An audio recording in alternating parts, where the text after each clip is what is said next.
আসসালামু আলাইকুম সম্মানিত দর্শক শ্রোতা ভাই ও বন্ধুগণ, আপনারা কি পাঙ্গাস মাছ চাষে সফল হতে চান?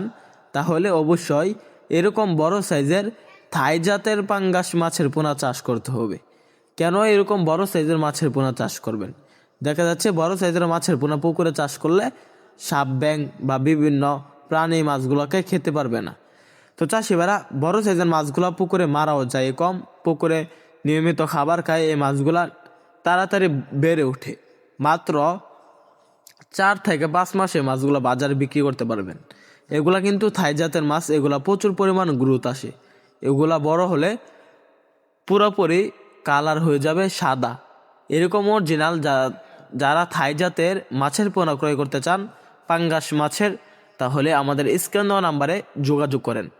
আমরা সারা বাংলাদেশে পাইকারি এবং ফ্রি হোম ডেলিভারির পাশাপাশি আমাদের হ্যাসেল থেকে সরাসরি এসে দেখে শুনে সংগ্রহ করতে পারবেন থাই জাতের পাঙ্গাস মাছের পোনা। তো চাষিভাইরা, এই মাছগুলা চাষে কেমন পরিমাণ খরচ হয়? দেখা যাচ্ছে এই মাছগুলা 6 মাসে 3 কেজি 4 কেজি ওজন আসে। এই মাছগুলাকে যদি 6 মাস চাষ করেন প্রচুর পরিমাণ খাবার খাওয়াতে হবে। তো চাষিভাইরা, এই মাছগুলাকে আপনার নিজে হাতে বানানো খাবার খাওয়াবেন। কেননা দেখা যাচ্ছে বর্তমান সময়ে ফিড খাবারের দাম প্রচুর, বা আপনারা মুরগির লিডার খাওয়িয়ে এই মাছগুলোকে বাজারে বিক্রি করতে পারবেন। তো চাষিভাইরা, থাই জাতের পাঙ্গাস প্রতি শতাংশে চাষ করতে পারবেন 300 থেকে 400 পিস।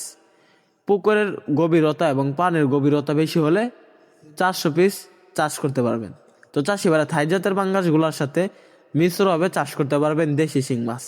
তো আপনারা যারা মাছ চাষে আগ্রহী, তারা আমাদের এখান থেকে মাছের পোনা ক্রয় করার পাশাপাশি বিভিন্ন আকার তথ্য পরামর্শ আমাদের এখান থেকে জেনে নিতে পারবেন আমাদের স্ক্রিন দেওয়া নাম্বারে যোগাযোগ করে। অবশ্যই ভিডিওটি ভালো লাগলে চ্যানেলটি সাবস্ক্রাইব করুন।